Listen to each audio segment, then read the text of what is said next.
you did release 70 pounds, Mhm. and you did that at 40. Comfortable and confident and passionate and driven, all these amazing feelings that I just never had before.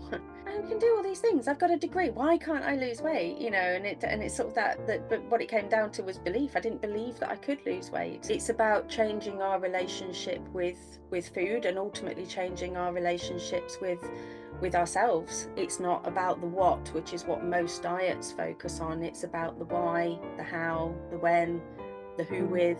Cravings versus urges. hmm So can we talk about how you know the difference? You've got three opportunities to deal with an issue.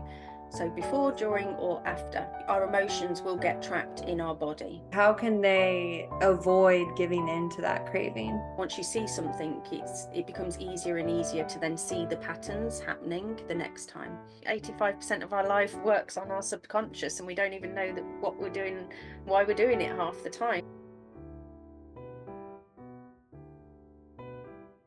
Today, I am honored to be joined by Faye Casement. Faye speaks a lot about women's wellness and weight loss. And let's start out, Faye, if you don't mind. Could you share a bit about your journey and what inspired you to delve into the field of women's wellness? hmm Yeah, by all means. So I came into women's wellness at the ripe old age of 40. I hit the big 40, and I woke up and I suddenly went, I've never listened to a podcast. I Oh. obviously was having a mini midlife crisis that morning, and I was just like looking around as one does on your sort of milestone birthdays. And I came across a podcast that was about weight loss, and I was like, oh, well, I could do with trying that again, I guess. And I found a lady who made absolute and complete sense. I got introduced to the world of life coaching, and my mind was blown at the fact that our thoughts led to our feelings, lead to our actions, and that's why Mhm. I hadn't been losing weight after all these years. And so I very much started off on my own weight loss journey. And I lost 70 pounds. So that was Wow. the thank you. Yeah, no mean feat. But more importantly, I found myself. That was the thing. And I quite Mm. often say, well, if I never lost a pound, but still came out feeling the way that I do now, I would still be happy, because I think really I feel like I went through 40 years in a little bit of a haze, just kind of going along, trying to have the job, the marriage, the children, not really actually asking myself what it is that I wanted from life. And then when I started to ask that question, I was like, well, why haven't I been asking this before? And then I realized that other people hadn't been asking it. And so it's very much a passion of mine, really, to try and help as many women as I can to to kind of feel like I do now, really, with or without weight loss. It's just weight loss is obviously my jam. I'm very interested in food freedom and our relationship with food, and so it's just passion all round, really. Mhm. What aspects of women's health and well-being are particularly close to your heart, and why? Mm. So I very much want to promote weight loss with love. So I'm not here to tell anybody what they should or shouldn't do with their body. I very much believe in health at every size. But Mm. if you are somebody who wants to work on weight loss, I want to help encourage people to do it with love, with mindfulness, and without restriction and fad diets and all the things that have left us stuck over the years, and typically sort of chipping away at our self-esteem. And I feel very, very passionately about that. Some closer experiences that I wouldn't sort of talk about in the public domain, I guess, about people who have been close to me who have got a little bit too obsessed with food and calorie counting, that kind of thing, to the point where there was some disordered eating, and certainly that was not a message that I wanted to be encouraging through my own weight loss, if that makes sense. Mhm. um and um and just the fact that, again, I tried so many times to lose weight, and all the time I kept thinking that it was me that was the problem, and actually it wasn't. It was the methods, it was the system. None of it was actually going deeper, because it was all about what you eat and how you move, whereas actually that it goes so much deeper than that. Mhm. And so that again is just a passion for me that I feel like we've beaten ourselves up for far too many years, and we don't need to do that. And I didn't know that. I didn't know that until I was 40, and I kind of wish that I knew it a lot sooner. And so I want to bang that drum as much as I can and get the message out there as much as I can. Mhm. I wanna go back to your personal story for a second because I Hmm. really wanna acknowledge the fact that you did release 70 pounds, Hmm. and you did that at 40.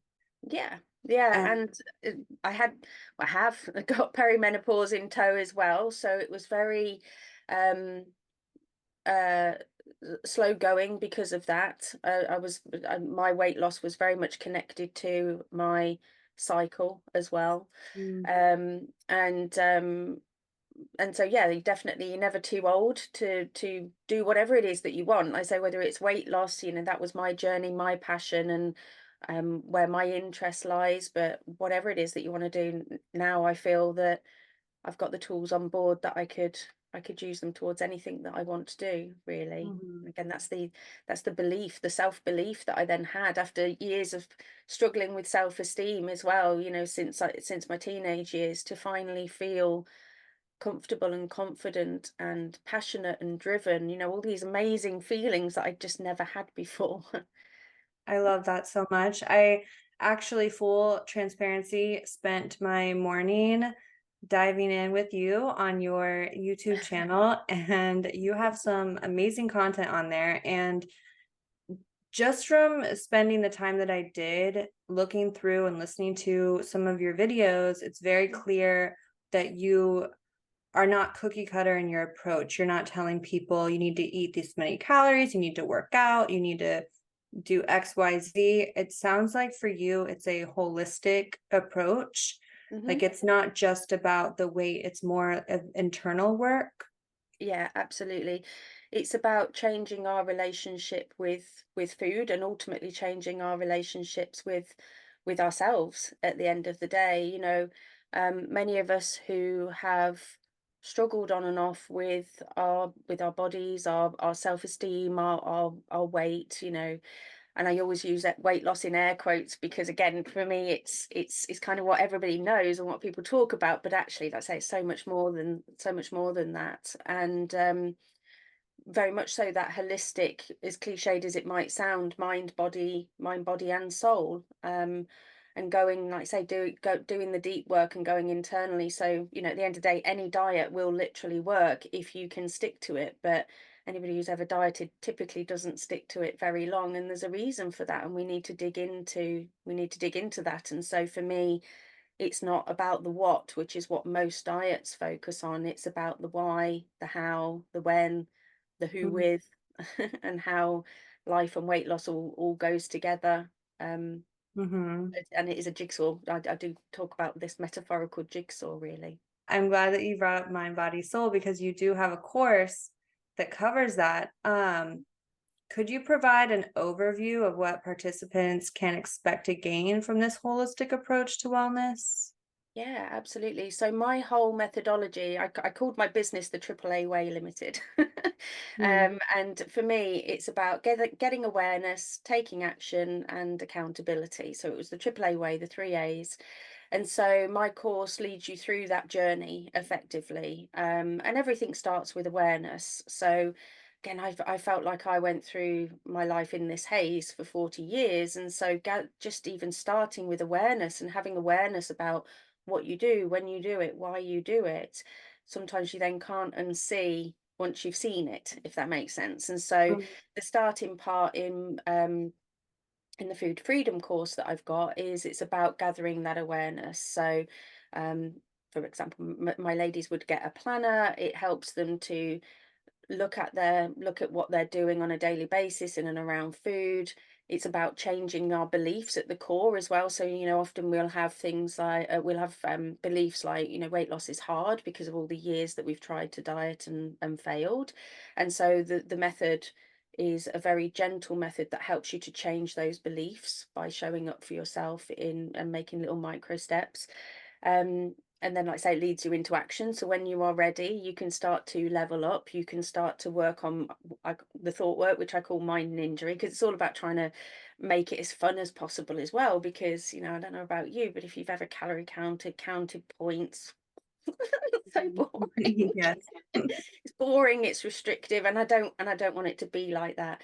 But more importantly, like you said, it is about giving people the tools. And so I give them a variety of tools so they can go through the course in order, if they're a deep diver like I am, and go through it literally in that, or they can pick and mix it depending on what's going on for them, because there's sort of two arms to my membership. The other arm is that I've got the podcast, and every time I do a podcast, there's then a resource that goes with it to help them to take it deeper. So whether that be journal prompts or a visualization, so again, I just filmed one this week about our enthusiasm, why our enthusiasm can wane. And so then there's a workbook that then goes with that. So but if Mm. you're not feeling like your enthusiasm's waning, for example, then you might not do that one just yet. So Right. it's about giving people the tools. I think, we talk, if ever you've ever had any kind of talking therapy or counselling, because I certainly had those over the years as well. It's all about getting that tools for your toolbox. And people kept talking about this toolbox, but then I don't think they really ever gave me the tools. Whereas I'm literally giving away the farm Mhm. for people to be able to, like I say, build their own life and weight loss however they want to, and then obviously walking alongside them as they do it, so that they've got the support there. And if somebody needs something and it's not in the membership, I'll build it. I'll write a podcast. So the next sort of 6 episodes or so are based on what my membership said that they want to learn about. And so then there'll be resources for them. So it's very creative, and goes with whatever's going on at the time. Right. You give people what they need when they're going through certain phases. It sounds like in the toolbox, which everyone needs. Hmm. I know we hear that word a lot, so it gets Yeah. kind of overused. But like to your point, if you are lacking enthusiasm, or if you are in a social setting, or you're having difficulties with cravings, or whatever it may be, if you have that specific tool for what you're going through, Hmm. that's, I mean, how can you even put, any type of, like, that's where the value is. Mm. If you have exactly what you need when you need it, and it's right there Hmm. for you, especially if you're making things as you go. Hmm. Another thing though I wanted to pull out that you just said was micro steps. Hmm. Micro steps is, I mean, I don't, I'm gonna let you speak on it, but I know for me and my health and like what I've gone through, I Hmm. have tried to do the opposite, Yeah. because I find something, I'm like, oh, this seems like it'll work, or Hmm. like I'm just gonna go all in with this, and I go from Hmm. 0 to 100, and then I fall back, and Hmm. it's like you're starting over. So it's like for me, like if I didn't take those micro steps, Hmm. then it didn't lead to lasting change. Yeah, yeah, absolutely. And that again, with my journey, was what was the biggest takeaway from that was, again, every single one of us starts a diet on Monday. Yeah. We're all in, we've cleared the pantry, we've done all of this. And if anybody who's listening is anything like I was, literally by the dinner time, I was feeling restricted already. I was grumpy because I was having to do the program, whatever program it was. And again, it was Mhm. just because it was just too much effectively. And I know this now, that it was because my brain didn't have chance to catch up. I had effectively thrown it into flight and fight mode, and it was Right? fighting. um Mhm. and I get it, because at the end of the day, we want, again, whether it's weight loss or something else, we want something so bad that we do feel that we need to make these big gestures. Mm. um but actually, they usually end up leading to burnout, and again, that waning enthusiasm, because then the expectation versus the reality doesn't quite marry up. And Mhm. so again, that's a big part of my message, is to make it realistic, to make it super so doable that you can do it closing your eyes. And Mhm. again, the reason for that is because we want to soothe our mind and our soul, and to make it more joyful, and also let our brain know that it's actually okay. Don't panic. We don't need to then go and have an emotional eat because we've done, we've done that big, huge gesture that we weren't ready for. Mhm. And that's not to say that we can't push ourselves from time to time, or that we should stay the same or just accept or tolerate where we are. That's also not the message, but it's just, being kind to ourselves along the way, which again is not typical in the weight loss space. Mhm. Right? It's a marathon, not a sprint. Yeah. And like you said, our body, like, we'll send ourselves into fight or flight if Mm, we do something overnight, very mhm. dramatic, instead of Yeah. easing into something and Mm, letting our bodies and our brains know it's safe and it's okay. And mhm. Yeah. yeah. Yeah. Again, I don't have any scientific backing to it, but again, I know that if I on because looked and gathered that awareness as to what was going on, the weeks when I thought that I had atypically done well, again, phrases that I try to steer clear of nowadays, Mhm. are actually the weeks where I didn't lose. And I think that's again because my brain, maybe, I don't know, uplifted the movement, or I'd reduced my intake a little bit more. And so then again, your body, because its job is to try and maintain status quo, is then like, whoa, hold on, there's a famine. Yeah. Oh, Yeah. she's moving. And you've got to, quick, store the calorie, store the calories, store the fat. There's a Mhm. storm coming. And so again, it doesn't necessarily suit, because then again, if you've got any kind of scale drama, which again we would work on in the membership, um, then you're it's going to lead to you wanting to quit and wanting to fail, and then again it's just that vicious diet cycle that can start again, and we're just trying to avoid that basically. Scale drama. I've Hmm. never heard it put like that, but now I'm interested to hear what your take is on weighing yourself. I haven't owned a scale in I don't even know how many years, because I went Hmm. through a period of my life that it was obsessive, and so it Yeah. became unhealthy for me. Hmm. I will weigh myself occasionally at the gym now, Hmm. but yeah, where do you stand with that? Yeah, so again, because it's a very individual approach, I actually have a little flow chart for people to go through as to whether they should weigh or not weigh. I think, again, it's a very personal choice. I don't think that you have to. But if you are, then it is about looking to do it in a way that is loving and kind. So if you are struggling when you get on the scale, and your first thoughts are all negative and you go in on yourself, then the choice is either don't weigh and don't put yourself in that situation, or you need to work on your thoughts and feelings about that number. And at the end of the day, the number is it is an arbitrary, it is arbitrary. You could have had Mhm. just a good dose of salt the day before, which means that it went up, but it's about what meaning you attach to the scale. And the Mhm. whole again my whole program is about ditch the diet, find more joy, and ditch diet drama, and because it's all these kind of things that I had for years, and I don't want them anymore. And I don't want other Mhm. people to be experiencing them anymore. And our relationship with the scale is definitely one of those. Like I said earlier, if I never lost a pound but I still felt the same, I would still be I would still be happy, because it was the change in my mindset and my thoughts and feelings about myself in the end that was more important almost than my body. Mhm. But typically what you'll find is that if you work on that, then your body will follow. So.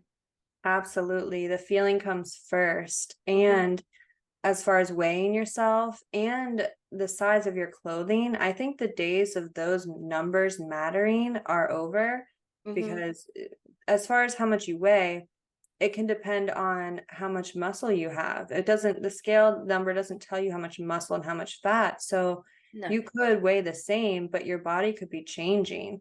Mhm. And the more muscle you put on, it's burning that fat. And then your clothes could be stay the same too, but they fit differently. Yeah. Yeah, so it's like you're saying, it's the feeling is yeah. Yeah, yeah. If you are somebody who is actively working on weight loss, then usually there needs to be some kind of guide that you want to have, to know that you are doing the thing that you're setting out to do, if that makes sense. And so a lot of people still will go towards the actual weighing scale, but as I say, it's about making sure that if you are going to weigh, you weigh with love, not with, again, causing yourself any upset or drama, as I call it. Mhm. Yeah. How do you approach the interconnected aspects of body and soul in your wellness philosophy? And why is it a holistic approach important, especially for women? I just want to go a little bit deeper on this. Yeah, sure. So the mind body connection actually is something that I've been exploring a lot more this past year, because I got into this through being introduced to life coaching, but then in the last year I've started to train in a modality called belief coding. I'm just hopefully going to finish my accreditation in the next month or so. And this is a subconscious modality more so than a conscious one, which is what you've got with the life coaching. And what it's demonstrated is that interconnectivity of the mind body connection. So, when you've had a stressful day, you will feel the stress in your body. And Mhm. so what I've been taught through this modality is that our emotions will get trapped in our body. And so that connectivity really is more prevalent than I think any of us realize. Like I say, the stress one and the shoulders, it's an obvious one. Most people will have possibly felt that. Whereas Mhm. I've also helped somebody, for example, I don't know if you've ever heard of Raynaud's syndrome, where they get the Yeah. warm and cold hands. And Mhm. so in the practice sessions that I've done, I helped somebody release off some stress that they had. So we're able to go back and find when the issue started effectively. And she was having like 3 attacks, painful attacks a day, and she went down to 2 attacks a week just from having these sessions and releasing off the emotion. So it was the emotion that was trapped in her body that was causing Wow. the dis-ease, if you see what I mean. And so that's been an absolutely fascinating process for me. Now, unfortunately, I can only work on people one-on-one with that. I can't bring the actual modality into my membership, if that makes sense. But the teachings that I've got, I can. And so I will talk more about sort of that mind and body, and the importance of releasing off our emotions, and working on our subconscious. And so a lot of the workbooks that I've got, or the visualizations, or whatever it might be, they are trying to work on both, mostly mind to then shape the body, or to release off from the body, really. And I think, as again, as like you said, specifically for women, I mean, it goes with everybody. It's just, again, I resonate more with women as a woman. It's not that it wouldn't be for men, but I think women, we typically we are doers. We're very hardworking, and we are often pulling ourselves pillar to post to do everything and be everything and anybody for everybody else. And we don't often look after ourselves. Sometimes with motherhood, especially, we can lose our identities. We don't know who we are outside of work, outside of our relationships, outside of being a parent. And again, this was a big part of my journey, was actually finding myself. Who did I want to be? um and again, that goes mind, body, and soul, or spirit, or however you want to look at that particular last one. Mm-hmm. Mm. As far as emotions and us holding on to them or suppressing them, Mhm. I've heard this before and I've mentioned it, I believe, on a previous podcast episode. I'm wondering if you heard this too, that sometimes we can put on weight or have excess weight Mhm. because of those emotions. And Mm. so it's like a physical representation of those emotions that are stored in our body. And so I guess you could, as you're releasing that weight, you're also releasing those emotions, which is why it can be even more difficult than you would think or want to believe. Yeah. Um, do you think you could also, like, as you release the emotions another way, that the weight will then fall off? Yeah, absolutely. So one of the things that ideally you want to work on. And when I'm working on with my one-to-one clients, it's about dealing with any resistance that we've got. And so sometimes, like you say, the outside is usually a manifestation of the inside. And Mm. so it may well be that you've perhaps had a time where you haven't felt particularly safe in a smaller body, and so therefore you gain weight in order to be unattractive, perceived to be unattractive, if that makes sense. Because obviously that could come out wrong. I don't mean that if you're in a larger body you're unattractive, but you know what I mean. That can happen Right. sometimes if people have had trauma, Mhm. and so therefore it shows up in their food and eating. Um, Likewise, those beliefs. If we don't believe in ourselves, if we don't believe that we can do the thing, then we won't end up doing the thing, where and so we have to work through anything like that. And certainly after years of dieting, like I said, that it would be very common to have the belief of it's too hard, or I'll never lose weight, those kinds of things. um and there's also all the sort of the societal stories and all the stories in our generational history that we have to unpick as well. So, you know, we were all told to clean our plates because there was people who didn't have food in the world. I'm a lunchbox kid, so when I went to school, I was sent off with a sandwich, a packet of crisps, a chocolate bar, and a can of pop. And so therefore, when I have a sandwich, my brain instantly goes, well, where's the crisps, where's the chocolate, where's the can of pop? So there's Mhm. sort of that habit side of that, but that also still comes from those beliefs, and our emotions, and then that's manifesting in the way that we then show up around the food, and then that shows up in our body, because the obviously the way that our brains work is that we have that thought that leads to the emotion, leads to the action, and then the result. And so ultimately our body is the result, but before we got to that, we had to have the thought, the emotion, and the action. Okay. And so again, this is why typical diets, in my opinion, don't work, because food is on the action line, and so we don't even put food in our mouths until we have a thought about it or an emotion about it. And so the solve is in the thoughts and the emotions. I wasn't going to go here yet, but I Hmm. would like to take a little side street and then we'll come back Hmm. because that is so fascinating how our minds do that. They Hmm. correlate certain foods with other foods, with Hmm. emotions. Hmm. So I know you've talked about this before, cravings versus urges. Hmm. So can we talk about how you know the difference and how you deal with the cravings? Mm. So yeah, so from the teachings that I've had, so a craving is more when you are wanting a certain thing, and then an urge is you just want to eat and you don't really care what it is.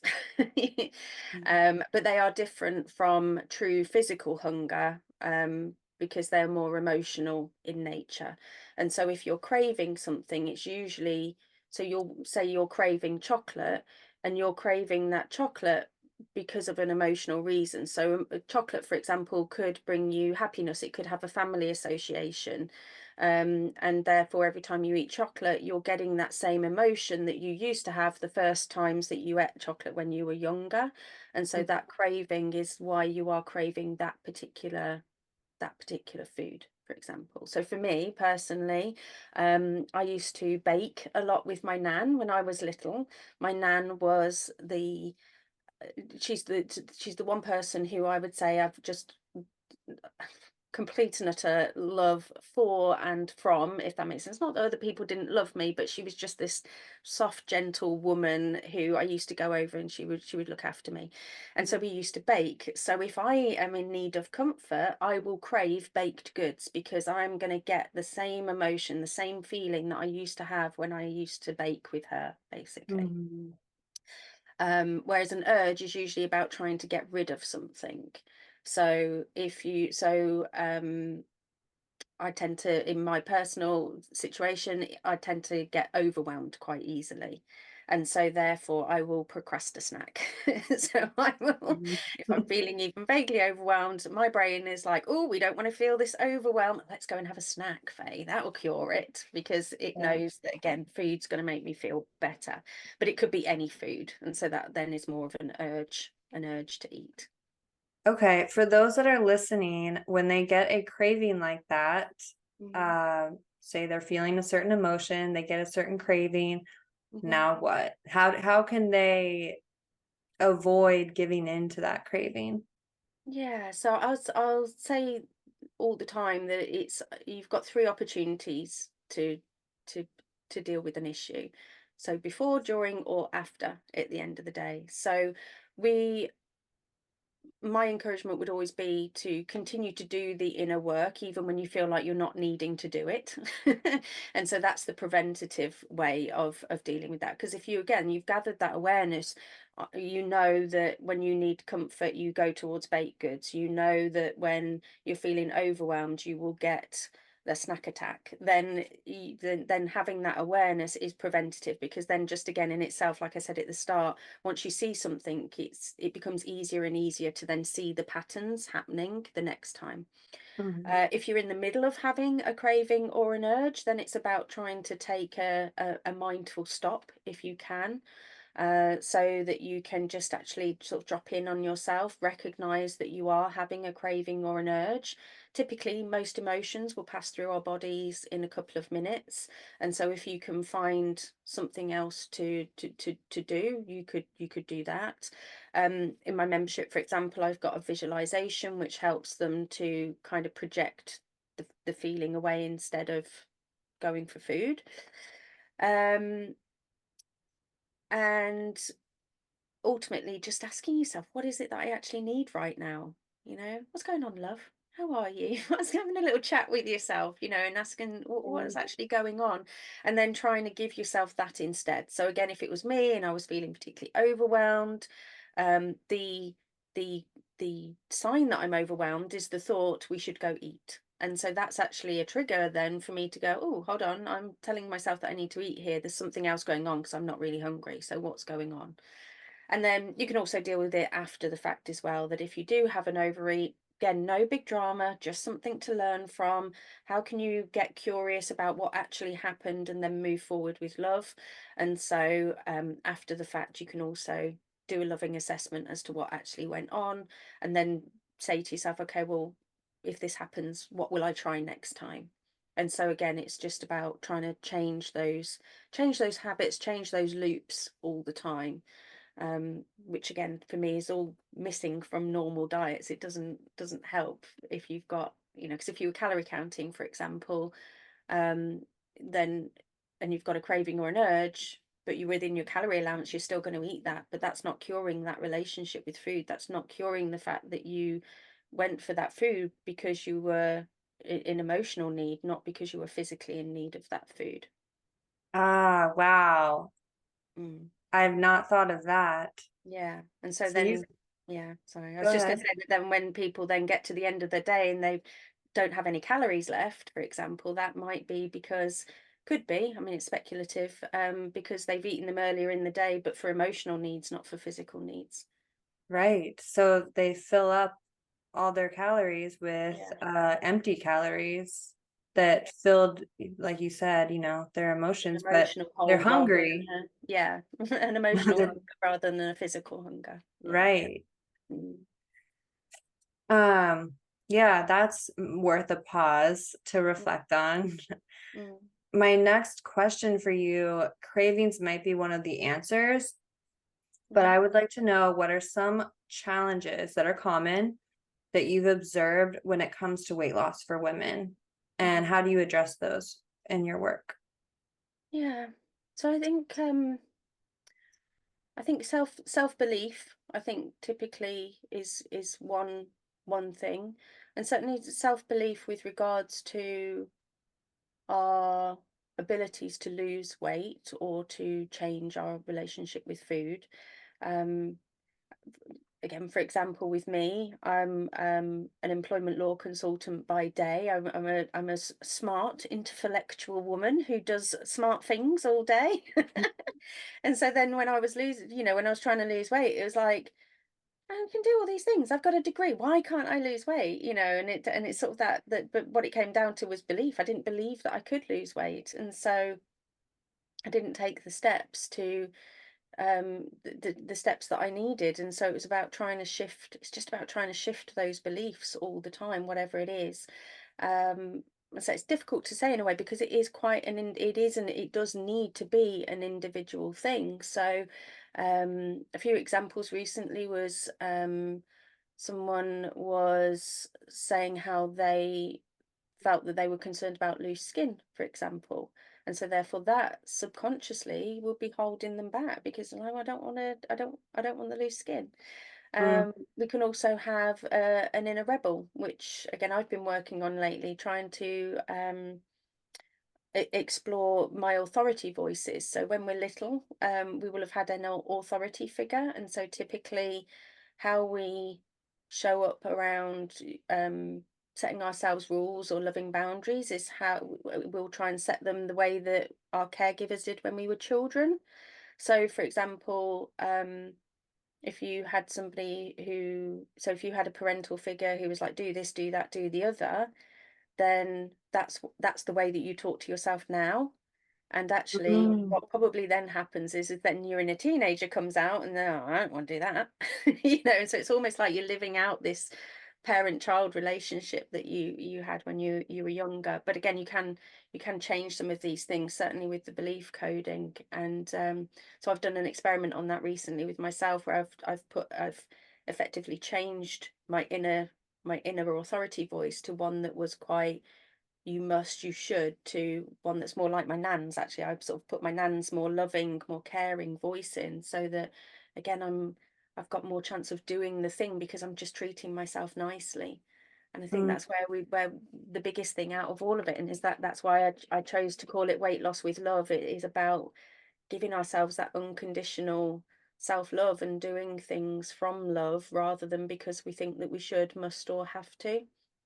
And so mhm, truly wanting and truly believing and desire, you know, truly desiring to do to do the thing, to take the steps, the action steps, and to hold ourselves accountable to that. mhm. Self-talk is a big one, Mm, and the language we use. yes, yeah. Language is an interesting one actually, because again, I've had a conversation this week about the word try, Yes. which was an interesting conversation where I was talking to a friend, and she said, "Yeah, I listened to this thing the other day. It was about the word try, and how really you're not trying. You either are or you aren't." Mhm. And so Yeah. I've been on the and so again, there's all these sort of language things, like you say, about what we say and do. So again, I've banned the word must and should and have to, because they don't feel loving, they don't feel kind, they do trigger my inner rebel.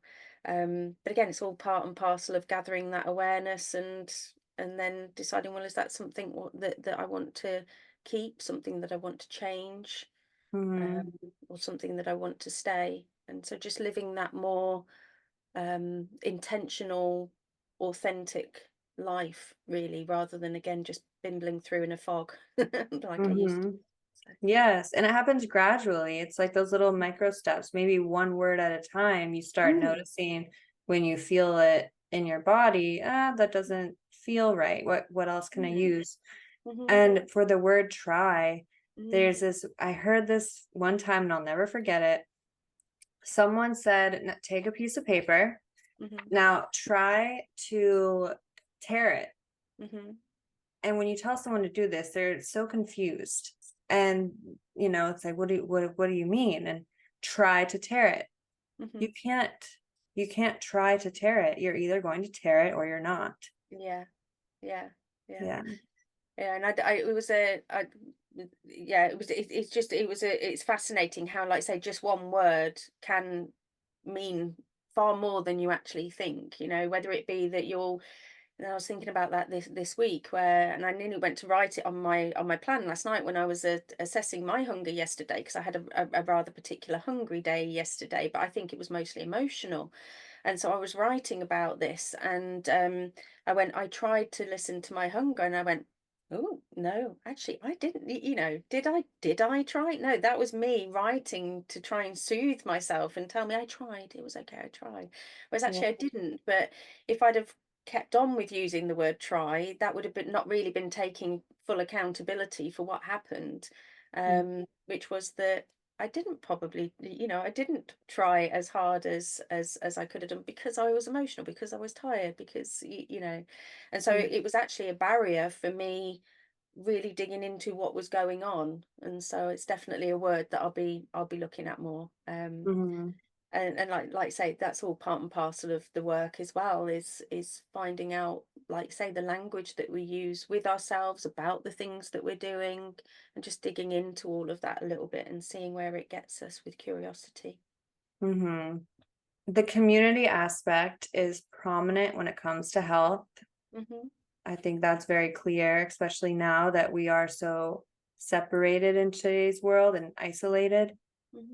How does building a supportive community contribute to the well-being of the women that you work with? Yeah. I mean, it was basically what I dreamt of doing, was having a community, of women all supporting each other, all doing, working on themselves, albeit that they're perhaps working on different things at different times, if that makes sense. Um, because it is isolating, when you're working on a weight loss journey, because it is so personal. Yeah. Um, and I wanted a genuine community, because again, the diets that I've been on before, they might have had a supposed community, but really it was more that you went along, you got weighed, somebody sucked through their teeth at the fact that you'd gained a pound that week, and it was not a healthy environment. Really, it wasn't a true supportive, build you up community. Whereas, like I say, the aim for my membership is to be that supportive community, a safe place to go to, where you know that you will get built up, not knocked down, and you will be able to reach out for whatever support you need in life, or weight loss, that you perhaps won't get outside of that. And again, sometimes as well, there's a lot that comes up that, like, we might eat because we've had a difficult day at work, or because you've had a ding dong with the other half, and you can't necessarily then go into your usual spaces and have those type of conversations. And that again, that would be, you'd be able to have those conversations in my community, because they are knocking into your wellness and your well-being, and get that support. And Mhm. sometimes that's not always available in your normal circles, because you don't want to talk to your friends about it, or your family, or whatever. Mhm. The longer I'm on this planet, the more it becomes clear to me that relationships matter more than anything. Mm, yeah, yeah. Because I mean, if you could have everything else lined up perfect, but if you're not sharing this experience with anyone else, Mm, then I don't see too much of a point. mm. Yeah. Yeah, like you say, if you had all the money in the world, but you were just sat there like Scrooge McDuck on top of on top of your pot of gold, and not having any connection. And that's one of the potential causes of depression, is not feeling connected and connection, isn't it? I did a trauma informed course that taught me that. And so it is important to connect in with others. And again, one of my I've got 5 daily doables that I suggest my ladies do, and one of them is share with others, because in sharing, not only does it help you with your accountability, but you do then start to realize that you're not alone, and other people are going through the same or similar. And again, it just takes the emotional heat then out of whatever it is that you're working on, to share it. Mhm. That's for sure. Yes, it's helpful for the person listening and the person sharing. Yes, yeah, yeah, we can have borrowed benefits, can't we, from, so just watching other people being coached, or seeing people comment, raising a question, and then reading the comments that people get, even if you're not actively working on that, your brain will be taking all of that in. So, yeah. Mhm. Where do you see the future of women's weight loss heading? And are there emerging trends or practices that you are particularly excited about? Mm. I like the fact that there is more anti-diet culture now than there used to be. I would like to think that that is going to continue to grow and grow. I unfortunately still feel that there is a lot of diet culture. Mm. And you know, with social media, that you have to approach social media with caution sometimes in terms of what you see and what, you know, people you follow, and you know, whether it's truly in the Beneficial. interest of your yeah, beneficial to your well-being, for Mm. sure. So yes, I feel like that there is definitely a good wave of, let's say, anti-diet culture, and that might sound odd coming from somebody who's a weight loss coach, but so it's all about, well, if you're going to do it, then at least try and do it with love. That's again one of my strap lines, you know, and I'd rather people had a space to go to where they could do that than not. Because it seems to me, as I kind of feel like I walk a little bit of a weird line, in the sense of that you're either, if you've got dieting on one end of the scale, and then you've got sort of anti-dieting and true intuitive eating at the other end, where you know you reject all diet mentality, or you've got body positivity and, you know, completely accept yourself how you are, or you don't at the other end of the scale. And one of my members actually said to me, she said, "Thank you so much." I said, "Oh, what for?" And she said, "Because I've done I've had a self-esteem coach, but they just kept telling me that my body was fine and that I should just accept it how it was. I've done the dieting. They just told me that I shouldn't accept my body, that I should change it all. You're the only person who's told me I can have both." And I was Mm. just like, that is actually exactly what I'm trying to say, is that you can have that middle area where you are still wanting to work on your working on yourself, your mind, body, and your soul, whatever that looks like for you personally, but you can do it with love. You don't have to go to that extreme, and likewise, you don't have to feel bad for wanting to change your body as well. Because I think sometimes that was kind of the message that she'd got, was that she was wrong almost to want to change her body, and Mhm. at the end of the day, it's her body. She should be able to do with it what she wants to. So. Yeah, yeah, exactly. I actually made a post about this a while ago myself, that was had to do with skin, because that's Mm, my history as yeah. far as health, and it was pointing to the same fact that you deserve to have clear, beautiful skin, Hmm. and you deserve to feel beautiful in your skin now. Hmm. Yeah. You can Yeah. have both. You can have both. Yeah. Absolutely. Yeah, it's like the whole body positivity, skin positivity, whatever it is that's Hmm. flooding the internet space out there. Hmm. It's not 100% healthy or fair, I don't think, because it's kind of telling the people who don't feel comfortable in their body or their skin that they should feel comfortable there, Mm. where maybe there's a reason why they have an urge to do things for their health Mm. and transform in one way or another. Mm. Yeah. Yeah, and I guess that is where, again, coming back to what I said about social media, is about what is your takeaway from it, isn't it? Because if whatever it is that you're listening to, whatever side of the spectrum, or even in the middle, you know, because somebody might be listening to me and feel triggered by it, it's about just taking that deep dive again, gathering that awareness, and saying, well, why is that triggering me? And is that something that, you know, is that a genuine trigger? Is that, you know, what are my thoughts, feelings, and opinions with regards to that situation? And not Mhm. necessarily, I guess, just going along with whatever it is that you're being told. It is, again, taking ownership for your own thoughts and feelings in that sense. So there's no Mhm. right or wrongs at the end of the day, is it? They're all just opinions, and we get to choose which, you know, what our own thoughts are at the end of the day. Yeah, we're all just seeing the world through our own lens. Absolutely. Yeah. Yeah. Hmm. For listeners who are interested in improving their overall well-being, what advice or actionable steps would you offer to start their wellness journey? Mm. I would say start listening. That might sound a bit odd, but again, for 40 years, I don't think I didn't listen to I didn't truly listen to my mind or my body. So I had I would have had the negative thoughts. I would have had the, you know, my body trying to tell me that I needed to improve on things, you know, the aches and the pains and whatever else. But I never really properly listened with intent. I didn't listen with the intent to hear. I just kept hearing them. It's a bit like I was saying, sort of on social media. It's like if you imagine that your brain is social media, you know, you get to pick and choose you know, what's on your for you page, really. And I wasn't consciously choosing what was going through my mind or my body. I was literally just letting it go through by itself. And so yeah, just trying to listen deeply to yourself and then questioning it with loving curiosity, really. And that's most of the world, right? Going through the motions on Mm. autopilot. Hmm.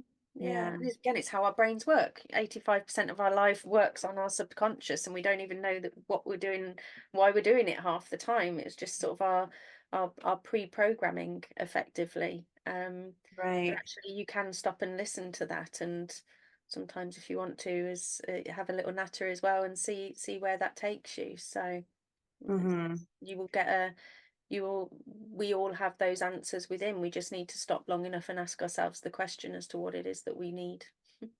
Mm-hmm. Well, this has been really lovely, Faye. Where can people find more from you? Yeah, so I'm pretty much on every social media platform after all I've just said about social media. Because one has to. But you will find me, most of my handles are at wellness for the number four, wellness for women 3A, number three and A. The only one that's not is my personal profile, which is Faye Casement 3A. That's on Facebook. So you can certainly hit me up on social media. Website is wellness for women 3a.com. So I went all in on the wellness for women 3a everywhere that I could do. And so yeah, just come find me wherever you can. I'd love to hear from anybody as well. You're all welcome to drop me messages as well, and actually have a chat, and I can signpost you. I love signposting people to my podcast episodes. So like I said, I've just filmed episode 81, so there's typically something in there for everybody. And if not, let me know what's missing, and like I say, it could be the topic of the next one. So Mhm. Yeah, and like I said, there are a lot of valuable topics in there, lots of great videos, and I will have all of those links in the show notes, of course. beautiful. I would be remiss if I did not ask you my final question I ask every guest, Hmm. which is what is your number one health tip? Whether it's mindset, diet and nutrition, physical, emotional, just the one piece of advice you'd like everyone to know. Yeah. Yeah, one piece of advice, do the work. I think it is, you know. Don't be scared to do the work as well, because I think sometimes people are worried about opening Pandora's box if they go diving into something. But at the end of the day, our subconscious and our brains won't let us go there if we're not ready to go there. Um, so just take your foot off the autopilot, and yeah, step into your own life, put yourself in the driving seat. Mm, that's a great place to end this. And whatever you're doing right now, if you just listen to that, that is your sign to go Hmm. do the work that you know you need to do. Hmm. And thank you again, Faye. This has been an absolute pleasure. Thank you for having me.